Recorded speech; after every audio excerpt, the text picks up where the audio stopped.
તો એનું ધ્યાન પડ્યું એટલે મારે અમે જોઈને ચી કરીને બ્રેક મારી એણે અને પછી વળીને પાછો આવ્યો. આદિત્ય ગઢવી? મેં કીધું હા. મારા મોઢામાં અડધી સેન્ડવિચ ને અડધી હાથમાં ને એવી રીતના આમ પૂંછ ઉપર એક ચીઝની લડી ચોંટેલી સેવ પડતી હતી ને એવું બધું. અને એવી હાલતમાં મને કે આદિત્ય ગઢવી, અરે સર ગજબ યાર, હું તો તમારો ફેન છું, મારો ભાણિયો તમારો એટલો મોટો ફેન છે ને, તમારી સાથે વાત કરાવું? મેં કીધું ભાઈ હું ખાલી નાસ્તો કરી લઉં, હું ખાલી પતાવી લઉં એટલે પછી આપણે કરીએ.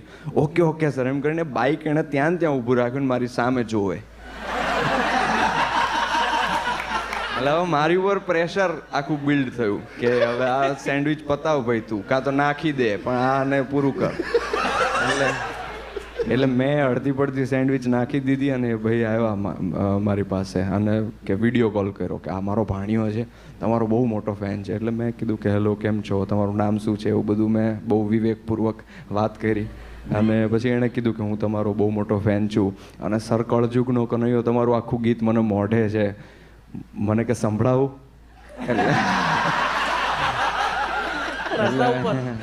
રસ્તા ઉપર હું ઊભો તો એના મામા વિડીયો કોલ હાથમાં મોબાઈલ લઈને ઊભેલા ને એ વિડીયો કોલમાં એનો ભાણિયો કે હું તમને ગીત સંભળાવું.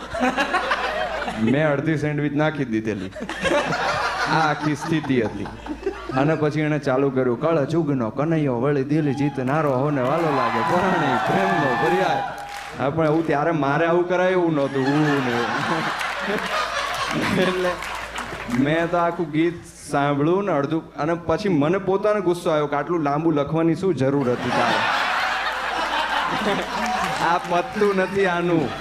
અને હું રોડ ઉપર ઊભો હતો અને રોડ ઉપર ઊભા ઓલો આખું ગાય અને મેં કીધું વાહ ભાઈ વાહ, બહુ સરસ, વેરી ગુડ. તોય ન સમજે, તોય તે ચાલુ ને ચાલુ રાખેલું. પછી મેં કીધું ઓકે ઓકે ભઈલા, થેન્ક યુ સો મચ, મળીએ ભઈલા, એવું મેં કર્યું. ત્યારે એના મામા સમજી ગયા કે ઓકે હવે સાહેબને જવા દેવા પડશે. એટલે આવી સ્થિતિ થાય ઘણી વખત.